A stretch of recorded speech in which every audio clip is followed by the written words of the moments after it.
Le grand dialogue. Le grand dialogue de l'émission de débat du studio Tamani sur votre radio. Le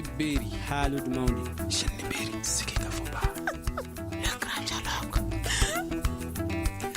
Bienvenue. En 2014, 5 pays sahéliens se sont mis ensemble pour créer le G5 Sahel. Il s'agit pour ces initiateurs de mettre en place un cadre institutionnel pour coordonner et suivre la coopération régionale dans leur politique de développement et de sécurité. Si ces États ont en commun leur appartenance au Sahel, ils font tous aussi face à un enjeu majeur qui est la sécurité. Où en sommes-nous avec cet idéal de coordination dans cet espace commun? Comment cette coordination évolue-t-elle jusque-là? En quoi les populations perçoivent-elles les retombées de ce regroupement? Nos invités sont Madame Narbaye Alimé. Bonsoir. Bonsoir. Madame Narbaye est journaliste à Radio Liberté de N'Djamena. Elle est surtout membre du réseau des journalistes du G5 Sahel. Le deuxième invité a pour nom Abdoul Salam Diagana. Bonsoir. Bonsoir, M. Sidibé. Il est chargé de communication et des relations publiques du G5 Sahel. Et Aloussène Touré, bonsoir. Bonsoir, monsieur. Il est chef du bureau information de la presse au ministère des Affaires étrangères et de la coopération internationale du Mali. Je suis Aliou Sidibé pour la présentation. Encore une fois, bienvenue dans ce forum de la presse spéciale consacré à la communication et les enjeux sécuritaires dans l'espace du G5 Sahel. Le grand dialogue. La communauté internationale a célébré hier la journée de la résolution des conflits. Cette commémoration intervient au Mali au moment où des affrontements sont récurrents au nord du pays. Alors nous allons suivre ensemble cet élément de la rédaction de Studio Tamani.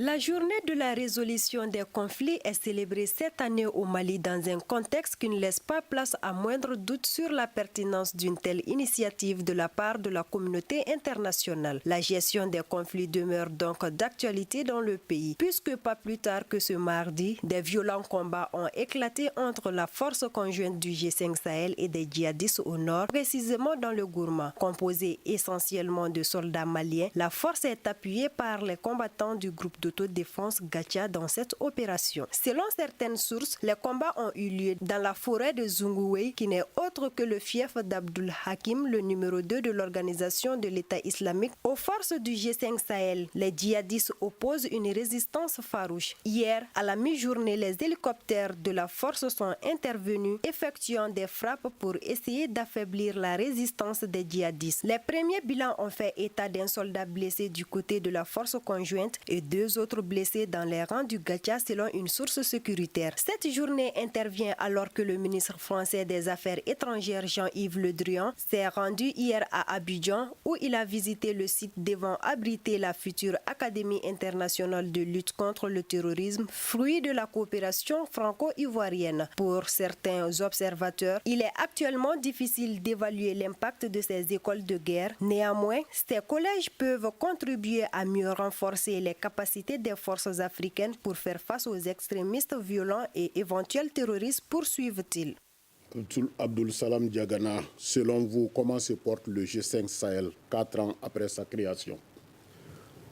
4 ans après sa création, je dirais d'abord, le G5 Sahel a réussi à faire des actions concrètes sur le terrain.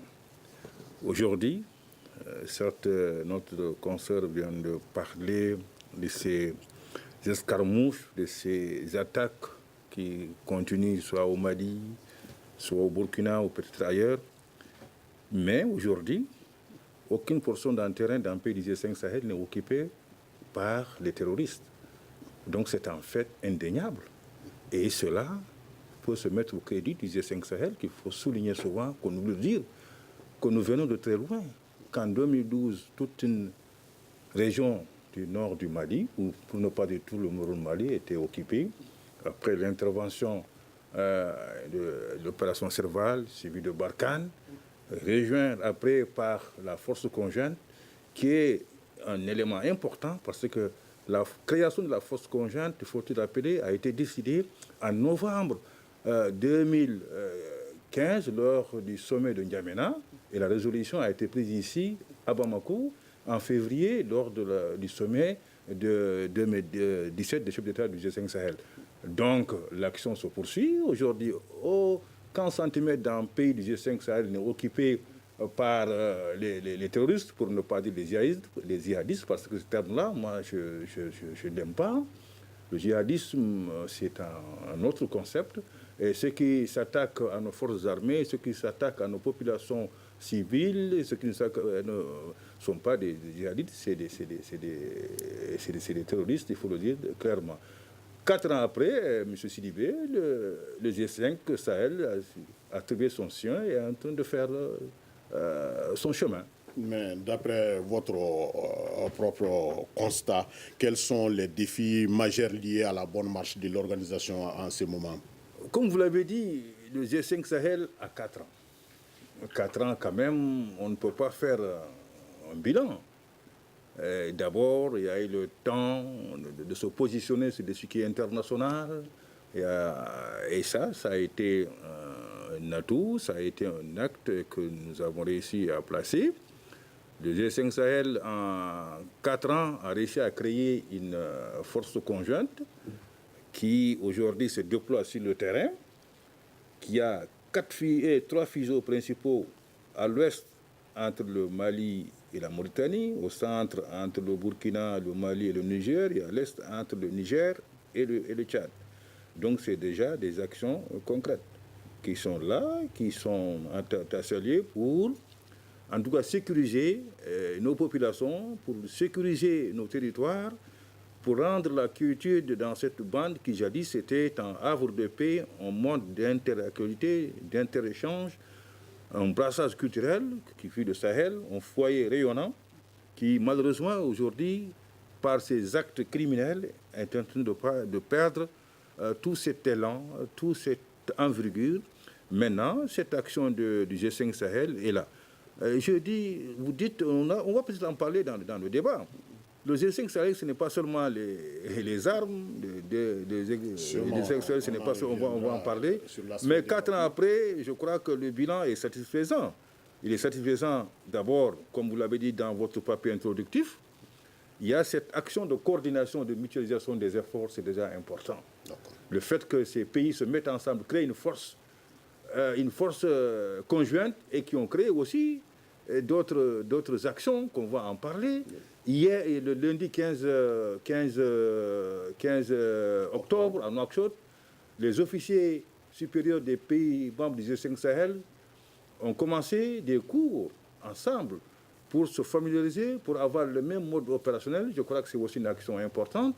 Donc, tout cela est à mettre à l'actif du G5 Sahel en moins de 4 ans. Très bien. Alors, Madame Alimé, pour ce qui concerne votre pays, le Tchad, quels sont les défis spécifiques à ajouter par rapport à ce que M. Diagana vient d'annoncer tantôt?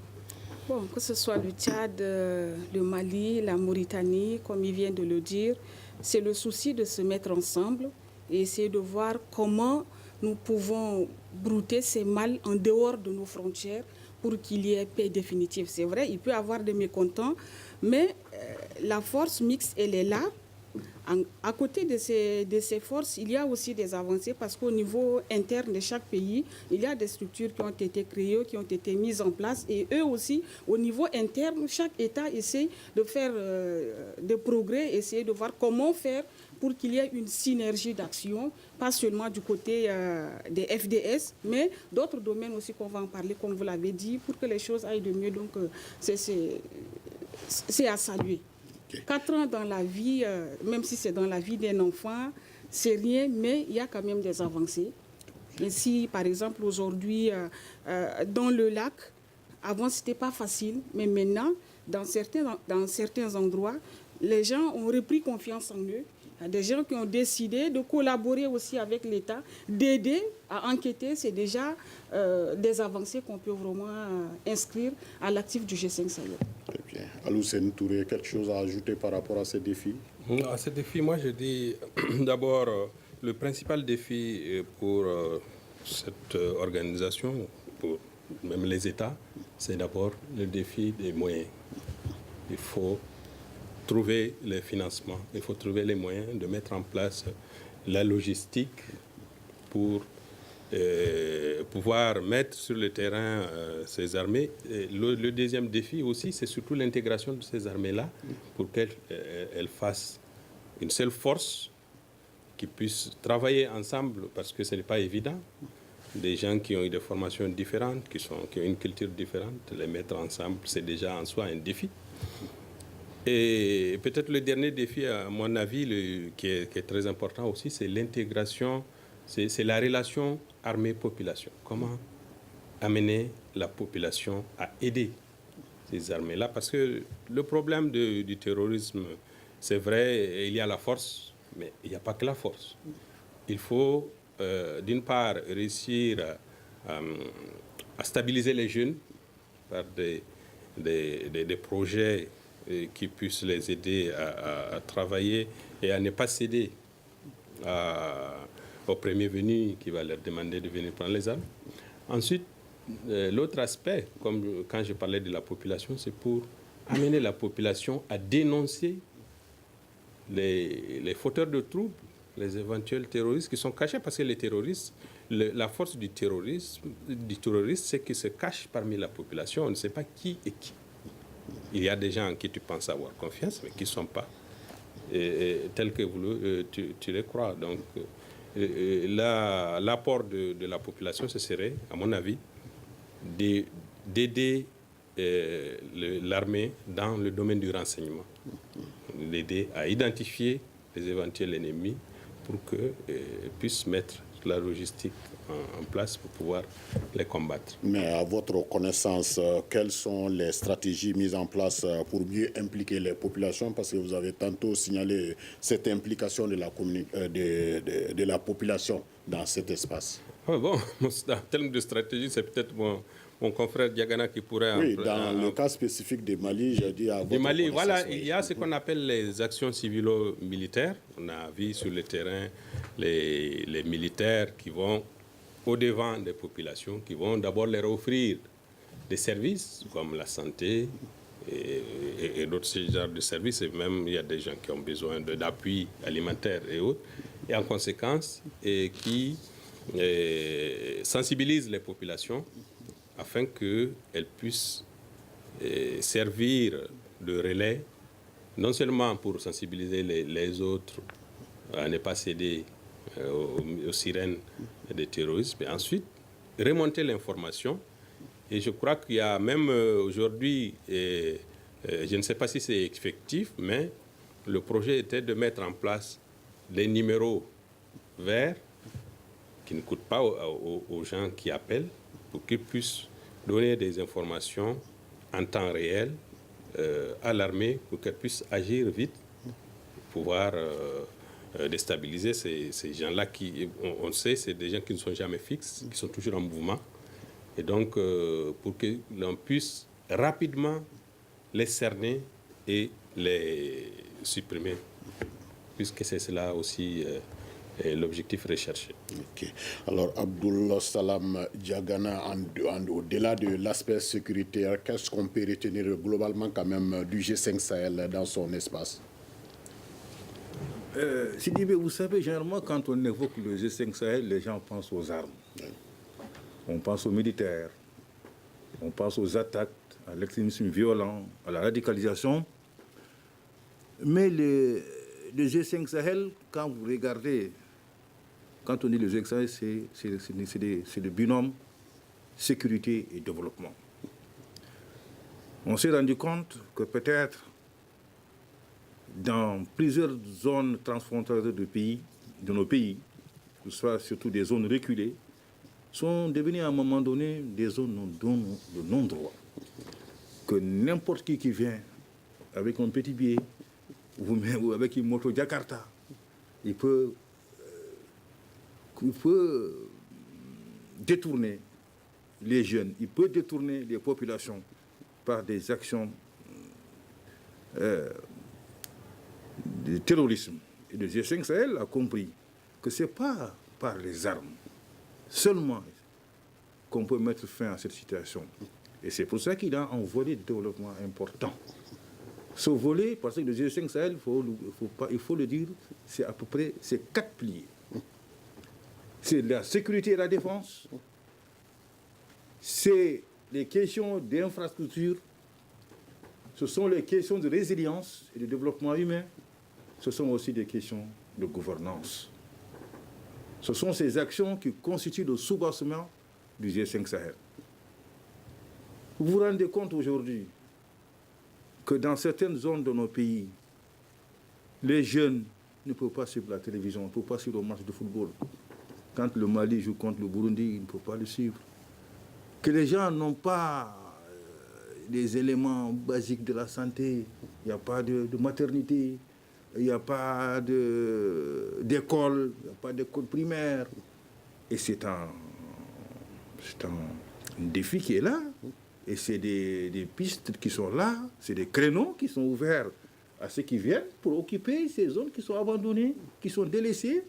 Et quand quelqu'un il vient, il t'apporte à manger, il t'apporte un téléviseur, il t'apporte une moto Jakarta, et il te dit, quand tu meurs, tu vas aller au paradis. Et tu vas le suivre.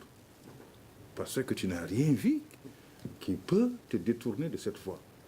Donc, comprenant tout cela, le G5 Sahel ne s'est pas cantonné sur le volet sécuritaire, mais le volet développement fait partie de ces piliers essentiels. C'est pour ça que le 6 décembre 2018 à Nouakchott, il y aura une grande rencontre des coordinateurs, des bailleurs de fonds, pour mettre en route ce qu'on appelle le PIP, le programme d'investissement prioritaire des pays du G5 Sahel, pour aller à l'essentiel. Pour l'hydraulique villageoise et pastorale, pour les questions de santé, les questions d'énergie, il faut que nous allons vers nos populations. Il faut que nos populations sachent qu'on est là pour elles, et que nous travaillons pour elles, et que nous menons des actions concrètes pour elles sur leur terrain. Et c'est cela aussi le G5 Sahel. Il ne faut pas qu'on se cantonne souvent sur la force conjointe, sur les attaques criminelles. Le G5 Sahel, c'est aussi un volet de développement très, très important. Vous écoutez Studio Tamani, votre avis nous intéresse. Écrivez vos commentaires et suggestions sur la page Facebook et dialoguez avec nous. Studio Tamani, c'est aussi les réseaux sociaux. Retour donc sur ce plateau avec nos invités, Madame Narbaye Alimé, journaliste à Radio Liberté N'Djamena, Abdoul Salam Diagana, chargé des communications et des relations publiques au G5 Sahel, Alou Seyni Touré, chef du bureau de l'information et de la presse au ministère des Affaires étrangères et de la coopération internationale du Mali, pour parler communication et enjeux sécuritaires. Où en sommes-nous dans l'espace G5 Sahel? Alors, Madame Alimé, une réaction? Oui, au fait, par rapport à l'aspect développement, le G5 Sahel, ce n'est pas seulement l'aspect sécurité, mais il y a aussi le volet développement. Parce que ces personnes qui troublent la paix, la quiétude dans nos pays, ce sont des gens bien informés, bien renseignés, et ils savent là où l'État est absent, c'est là où ils vont pour opérer. Et donc, il va falloir que l'État essaye de reprendre terrain, de ne pas seulement se cantonner dans les capitales, parce qu'un pays, c'est tout. Ce n'est pas seulement au niveau des capitales, mais essayer de voir aussi l'arrière-pays, le monde rural, qu'est-ce qui manque là-bas, qu'est-ce qu'il faut faire. Il y a des endroits où il n'y a même pas d'école, il n'y a même pas de centre de santé, pour ne pas parler de centre de jeux, ça c'est encore loin, mais même pas l'école. Quelqu'un qui n'est pas instruit, il est un danger vraiment public pour son pays. Même pas des notions élémentaires où, bon, ça c'est mon pays, ça c'est l'emblème de mon pays et que je lui dois respecter. Mais quand on n'a pas ces connaissances, on constitue vraiment un danger. C'est pourquoi le G5, c'est aussi l'aspect développement. C'est vrai, ça peine à venir. Et les gens se posent la question de savoir, mais quand est-ce le développement? tout le temps, force, sécurité, mais quand est-ce le développement? Mais le développement arrive, ne vous en faites pas, parce qu'il y a des projets de résilience, il y a des projets de développement qui sont élaborés, que ce soit au niveau de G5, que ce soit au niveau de ces 5 pays internes. Il y a aussi des plans stratégiques qui ont été montés pour que le moment venu, au moment où il y aura des financements, on va lancer le développement. Parce que c'est un problème de gouvernance, c'est un problème de la mauvaise gestion, de l'injustice, de l'impunité, tout cela qui engendre ce que nous vivons aujourd'hui. Très bien. Touré. Voilà, mais je voudrais revenir un peu sur ce que nous avons appelé les défis. Alors, les défis pour des pays pauvres qui sont les nôtres, le premier défi, c'est la pauvreté. Le second, pour ajouter encore à toute la liste que nous avions déroulée tout à l'heure, l'autre aspect, c'est l'étendue de nos territoires et face aux moyens dont nous disposons. La plupart de nos pays ont plus d'1 million de kilomètres carrés et le Mali, pour ses 2 tiers, est un pays désertique. Comment arriver à mailler tous ces terrains-là et pouvoir contrôler le territoire, c'est quand même un défi important. Et face aux moyens de l'État, c'est vraiment difficile. C'est pourquoi aujourd'hui, l'intégration des moyens de nos 5 États est un impératif. Et nos amis de la communauté internationale l'ont bien compris, qui ont manifesté leur intérêt pour la création de cette force conjointe et de notre organisation de façon générale, parce que, comme l'ont dit les 2 camarades, ce n'est pas seulement la force. Nous savons aussi qu'il y a des projets d'infrastructure, des projets de communication. On a parlé de chemin de fer, qui est un projet gigantesque. Imaginez le chemin de fer qui traverse tous ces pays-là jusqu'aux portes du désert. On a parlé aussi, je crois, d'une compagnie aérienne qui va regrouper les 5 États. C'est important parce que depuis, vous avez connu Air Afrique, qui a existé, qui a quand même permis de desservir l'Afrique, même si pour des problèmes de mauvaise gestion, la compagnie a disparu. Il faut aujourd'hui, dans tous les domaines, que nos États mutualisent leurs efforts. Pas seulement au niveau de la force, mais même dans le cadre du développement des infrastructures, dans le cadre humain tout simplement. Aujourd'hui, la circulation des personnes, des biens, doit être une chose qu'on ne devrait plus demander, surtout dans ces États qui se sont mis ensemble. Donc je pense qu'aujourd'hui, il y a beaucoup de choses qui se font et on ne peut que saluer l'initiative et encourager toutes les actions qui sont entamées. Mais est-ce que vous ne pensez pas que la base a été faussée parce que 5 pays sahéliens qui se mettent ensemble pour coordonner en fait leur sécurité et même les politiques de développement, au départ pour un besoin de 400 millions, l'Union européenne doit présenter 50 millions et l'ensemble de ces 5 pays donc maintenant doivent présenter le 1/5. Monsieur Diagana. Oui, je ne sais pas si la question doit être posée de cette façon. Bon, mais moi je crois que il faut d'abord saluer, comme je l'ai dit, cette initiative de nos États qui ont décidé de se mettre en commun pour créer une organisation. Une organisation de 5 pays qui sont identiques sur plusieurs plans. Sur le plan physique, sur le plan économique, sur le plan socio-culturel. Donc, qui ont réussi d'abord à mutualiser les efforts. Ces efforts dont constituent exactement ces moyens. Chacun ne peut donner que ce qu'il a. Le peu que tu donnes peut contribuer demain à engendrer plus pour mettre en sécurité nos populations. Si aujourd'hui, pour le départ initial de la force conjointe du G5 Sahel, on a tablé sur un budget de 400 et quelques millions d'euros, que l'Union européenne, dans un premier temps, a donné 50 millions, est revenue pour donner 50 millions, que l'Arabie saoudite a donné 100 millions de dollars, que les États-Unis ont donné 60 millions au titre d'aide bilatérale. dette bilatérale, mais ils ont donné quand même. Hein, beaucoup de gens pensent qu'ils n'ont pas donné. Ils ont donné 60 millions pour de dette bilatérale. L'ensemble de ces sommes constitue déjà un facteur important pour la force conjointe. C'est de quoi il faut savoir démarrer. L'important aujourd'hui, c'est de démarrer, c'est de faire face à la situation que nous vivons.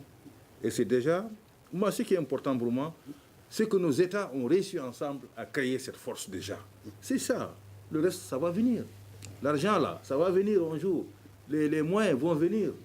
Hein? Les hommes sont là et la volonté est là. Et le reste va venir. Alors, M. Touré. Ouais. Moi, je rejoins mon confrère Diagana pour dire que ce n'est pas parce que les choses sont difficiles qu'il ne faut pas les commencer. Et nous avons aussi la chance d'avoir des amis de par le monde qui ont compris l'enjeu de cette lutte-là. Et par ailleurs, vous savez que le président de la République à un moment a dit que le Sahel, le Mali est une digue. Le Sahel, de façon générale, est une digue. Parce que si nous ne parvenons pas à maîtriser cette vague terroriste-là, et même la vague d'émigrés qui va ailleurs, si nous ne parvenons pas, nous, à les contenir, eh bien, ce sont les autres qui vont les recevoir. Et les autres ont plutôt intérêt à nous aider à faire face à ce défi-là que constitue le terrorisme. Et je parlais également de l'immigration massive des jeunes vers l'Europe.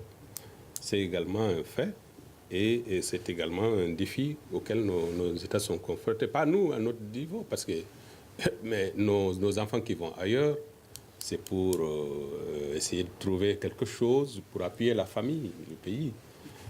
Mais les autres les voient plutôt comme des envahisseurs. Et si les autres veulent qu'ils restent ici, il faut nous aider, nous appuyer à nous développer, et comme ça, on n'a pas besoin d'aller ailleurs. C'est la même chose pour le terrorisme. Si nous n'arrivons pas à contenir ces terroristes-là, ces pseudo-djihadistes, parce qu'il ne faut même pas les appeler comme ça, c'est leur donner beaucoup d'importance, de dire que c'est des djihadistes. Alors, ces gens-là, qui menacent l'Occident de façon générale, il faut que nos amis nous aident à les contenir. En quoi faisant? D'abord, il y a la lutte, mais en tarissant leur base, c'est-à-dire les jeunes qui sont en train de recruter. Si nous avons des projets pour stabiliser ces jeunes-là, leur donner de l'emploi, ils vont jamais aller se donner à la mort. Quelle doit être la contribution de nos pays dans ce cas? La contribution de nos pays, c'est d'abord de mettre en place, de concevoir d'abord ces projets-là, de dire voilà notre besoin.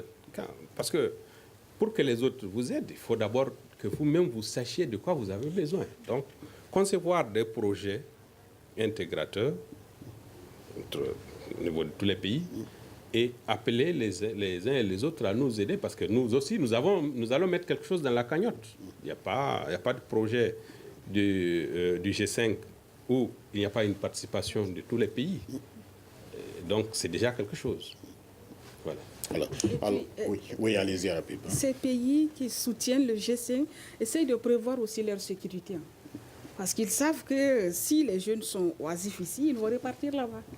Donc, qu'est-ce qu'il faut faire? L'idéal, c'est de soutenir ou bien d'appuyer ces pays financièrement pour qu'ils puissent créer des conditions pour permettre aux jeunes de ne pas partir, mais rester sur place. Parce que s'ils vont là-bas, ils deviendront très dangereux pour ces pays aussi. Oui, donc, ils essayent de prévoir en quelque sorte leur sécurité. Oui, allez-y. Je crois que la lutte contre le terrorisme n'est pas liée à un groupe de pays, n'est pas liée à un État. C'est un phénomène général. Okay. Comme m'a dit Touré tout à l'heure, le président malien a dit que le Mali est en barrage, il dit que ce n'est pas moi. Effectivement, il n'est pas aussi seulement pour ces pays, mais pour l'ensemble des pays. Okay. Hein? Donc ce combat, il est pour l'ensemble de la communauté internationale. Voilà. Mais en tout cas, dans cette action, il faut quand même impliquer les populations. Quelles sont les limites des actions jusque-là menées pour l'implication des populations? Non, mais nous avons dit que tout à l'heure, quand nous avons parlé des questions de développement, Les populations ont besoin de voir quelque chose de concret pour être impliquées, pour comprendre pourquoi le G5 a été créé, pourquoi le G5 est là. Et pour cela, il leur fait des actions concrètes sur le terrain. Il faut des projets d'hydraulique, il faut des projets d'agriculture vivrière, familiale. Ça, c'est des petits projets. Ça va commencer dans combien de temps? Comme je l'ai dit, que nous allons... Vous savez, le problème des moyens est important. Et beaucoup de gens ont assimilé, comme je l'ai dit tantôt, le G5 à la force qu'on a surdimensionné la communication sur les questions sécuritaires, en oubliant un peu les questions de développement. Et cette question a été comprise par nos chefs d'État qui ont demandé à une rencontre qui aura lieu à Nouakchott le 6 décembre 2018, où tous les donateurs seront là, où on va les présenter un catalogue de projets sociaux, économiques, culturels pour ces populations-là. Pour que ces populations ne disent pas ce que nous disons, c'est du vent. Et que les gens travaillent pour nous. Et il y aura des projets qui vont être là. J'espère que nous serons là bientôt dans vos studios pour annoncer ces projets qui vont démarrer dans les zones sensibles, dans ce qu'on appelle des zones transfrontalières, qui sont souvent en déphasage avec ce qui se passe, comme l'a dit ma collègue tchadienne, dans nos capitales. Le G5 n'est pas N'Djamena, n'est pas Nouakchott, n'est pas Bamako, n'est pas Niamey, n'est pas Ouagadougou. C'est en tout. C'est l'ensemble de nos pays. Vivement ces jours-là. Une réaction, un avis, un commentaire. Réagissez sur la page Facebook de Studio Tamani et restez connectés avec nous. Studio Tamani sur les réseaux sociaux pour vous faire entendre. Nous vous rappelons que vous suivez ce forum spécial de la presse consacré à la communication et aux enjeux sécuritaires. Où en sommes-nous dans l'espace G5 Sahel? Nos invités ici sont Madame Narbaye Alimé, elle est journaliste à Radio Liberté N'Djamena. Abdoul Salam Diagana est chargé de communication et des relations publiques du G5 Sahel. Alouseni Touré, chef du service de l'information et de la presse au ministère des Affaires étrangères et de la coopération internationale du Mali. Alors, le temps juste de vous rappeler qu'un séminaire de formation, parce qu'il semblerait qu'il y a un problème de communication, donc un séminaire de formation sur la communication et les enjeux sécuritaires dans l'espace G5 Sahel vient de prendre fin.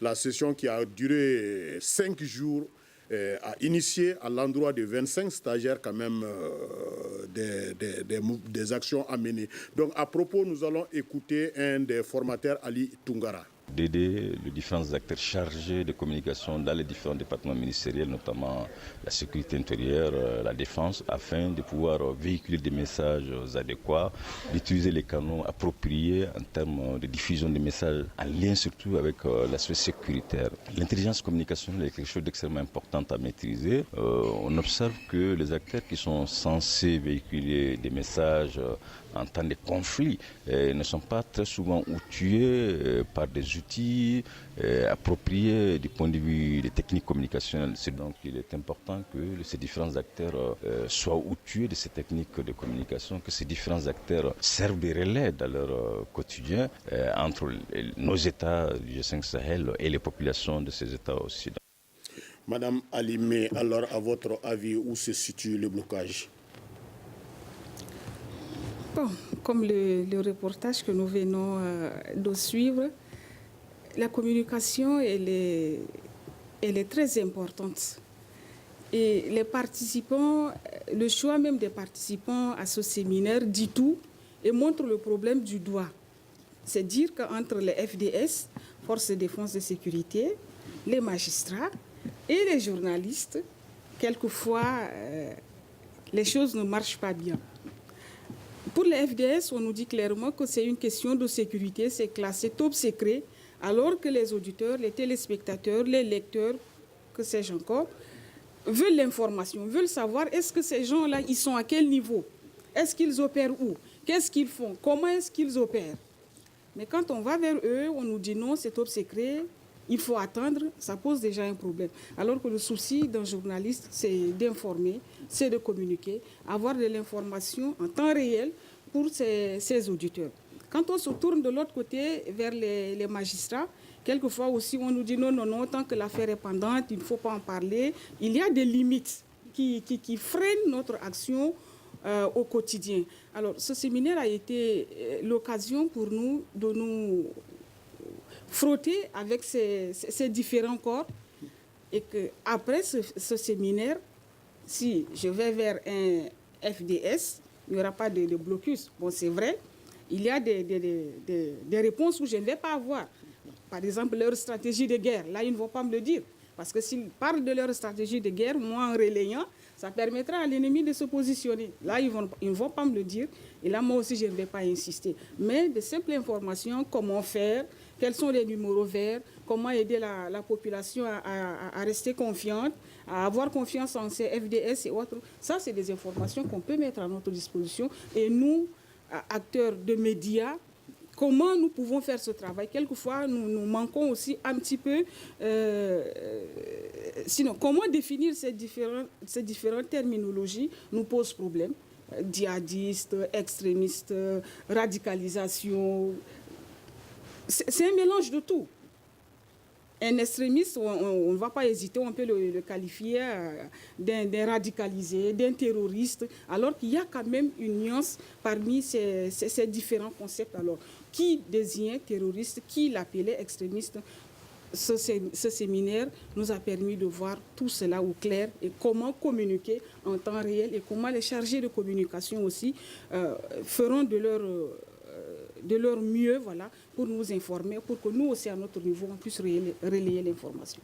Alors, Al-Hussein Touré, donc, est-ce que vous avez réfléchi un peu quelles sont les pistes qu'on a pu dégager pour améliorer ces stratégies-là? Alors, nous avons, pendant 5 jours, ensemble, comme elle l'a dit, forces de défense, magistrats, journalistes, nous avons regardé ensemble dans la même direction et nous sommes parvenus à la nécessité, en tout cas, de communiquer. Et pour communiquer, quoi communiquer? Et nous, généralement, c'est toujours les journalistes qui sont montrés. On sait qu'il y a des journalistes qui ont même été arrêtés dans leur pays pour avoir donné des informations qu'on a trouvées trop sensibles. Bon, pourquoi? Parce que les journalistes, ils cherchent toujours le sensationnel. Mais quand on doit se soucier de la sécurité de son pays, de la sécurité de sa population, il y a des concepts, il y a des démarches à adopter. Il y a des choses qu'il ne faut pas dire, même quand on le sait. Et du côté également des autres acteurs, la justice et les forces armées, et c'est des gens aussi qui n'ont pas les rudiments de la communication et donc qui ont peur de communiquer. Donc le séminaire nous a amenés tous à comprendre qu'il y a toujours la nécessité de communiquer, mais surtout en temps de crise, parce que quand il y a des problèmes, il faut que les populations sachent qu'est-ce qui se passe, comment s'en sortir, qu'est-ce qu'il faut éviter, quel acte on doit poser. Par exemple, au nord aujourd'hui, quand on parle des mines, la problématique des mines, il y a toujours des enfants, des bergers, des femmes qui vont chercher du bois, qui tombent sur des mines. Et si ces gens sont sensibilisés un peu à ces mines-là, à éviter des zones, telle zone ou telle zone, ça c'est des choses faisables. On n'a pas besoin, ce n'est pas des secrets. Donc les forces de défense et les magistrats également sur le show, quand il y a un attentat, etc., on leur demande de réagir, de dire à la presse exactement qu'est-ce qui s'est passé. Bien sûr, il faut un petit temps pour comprendre eux-mêmes, comprendre ce qui se passe et mettre de l'ordre dans leur communication pour pouvoir faire face à la presse. Donc, je crois que dans l'ensemble, on s'est tous compris. Ceux qui communiquent doivent savoir quoi donner. Ceux qui informent également doivent savoir à qui s'adresser et quelle retenue les journalistes doivent avoir par rapport à l'information sensible. Merci beaucoup. Alors, Abdoul Salam Diagana, l'actualité ici au Mali aussi, c'est la délocalisation du QG du G5 Sahel à Bamako, qui a été perçue vraiment par certains comme un aveu de faiblesse. Alors, quelles en sont les véritables raisons? Les véritables raisons, c'est une question de stratégie militaire.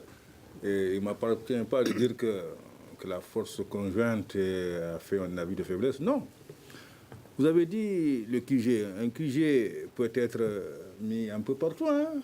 Je ne suis pas un militaire, mais le plus important pour la force conjointe, c'est le positionnement sur le terrain.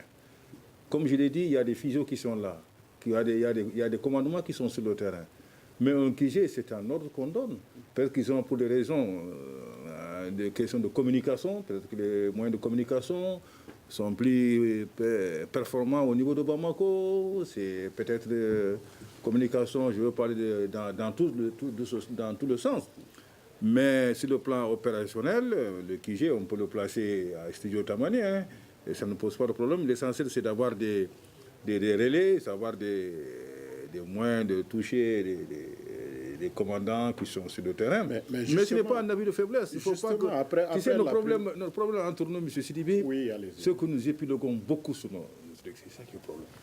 Nous sommes dans une situation vraiment difficile. Nos forces ont besoin de soutien moral, tout. Ils ont besoin d'encouragement. Mais dès qu'on fait un acte, on dit « Oh, mais ils sont faibles, ils ont fui. » Non, mais ce n'est pas de la faiblesse. Ce n'est pas de la faiblesse. Ces hommes qui sont sur le terrain, comme disait un colonel là, qui portent les casques, qui portent les rangers, qui font une semaine sans se doucher, ils ont besoin de notre soutien moral. C'est ça qu'ils ont besoin aujourd'hui. Ce n'est pas une question de faiblesse. Ils sont en train de faire des actions, on doit les soutenir, mais dire que c'est une question de faiblesse. Moi, quelqu'un m'a dit qu'en QG, on peut le mettre partout. L'essentiel que ça se passe très bien. D'accord, le temps presse, mais au regard de ces 4 années d'existence, est-ce que le G5 Sahel peut être considéré comme une solution durable quand on sait qu'il faut obligatoirement attendre la contribution des partenaires extérieurs? Nous n'attendons pas la contribution des partenaires. Ce sont des partenaires. Vous avez dit le mot partenaire. Donc nous amenons notre part, ils amènent leur part pour leur sécurité. Comme l'a dit Touré, il faut que nous sécurisons. Ce n'est pas seulement le Sahel que nous sécurisons. Hein. Si le Sahel saute, l'Europe est à côté. Si le Sahel saute, l'Afrique centrale est à côté. Donc c'est un défi commun à tous les pays. Ce n'est pas pour moi une question de Sahel, ce n'est pas une question de la Mauritanie ou du Mali. C'est une question de survie pour l'humanité, si vous me permettez ce terme-là. Très bien. Alors, merci à notre invitée, Madame Narbaye Alimé. Elle est journaliste à Radio Liberté N'Djamena. Elle est surtout membre du réseau des journalistes du G5 Sahel. Merci à Abdul Salam Diagana, chargé des communications et des relations publiques du G5 Sahel. Nous disons aussi merci à Al-Husseini Touré. Il est chef du bureau de l'information et de la presse au ministère des Affaires étrangères et de la coopération internationale du Mali. Le thème de ce forum spécial, c'était la communication et les enjeux sécuritaires. Où en sommes-nous dans l'espace du G5 Sahel? Nous sommes donc au terme de cette émission. Merci de l'avoir suivi. Vous pouvez la retrouver sur notre site www.studiotamani.org. Réagissez sur les réseaux sociaux et sur notre répondeur au 75 84 11 11 et 75 84 12 12. Ce débat a été réalisé par la rédaction de Studio Tamani, mise en onde par Salim Diouara. La régie vidéo était assurée par Mamadou Ouattara. Je suis Aliou Sidibé à la présentation et Mohamedou Touré a assuré la coordination. À la prochaine. Le grand dialogue. Le grand dialogue de l'émission de débat du Studio Tamani sur votre radio.